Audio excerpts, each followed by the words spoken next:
Hello, my name is Santiago Torres, and today I will cook an salchipapa.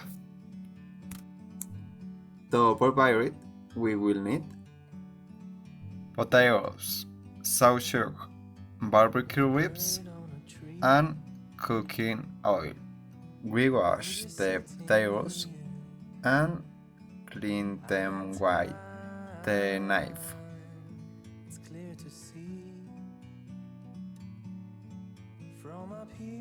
Then we split the sausage. We put a fire under the barbecue. We split the potatoes. We pour them in hot oil until they are fit. Then, in a pot, we put 2 napkins to absorb the oil. We cast them and sprinkle some salt.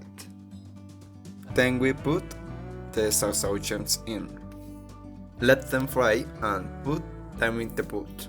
Finally, we take out the barbecue ribs. And ready, you can enjoy another with your family or friends.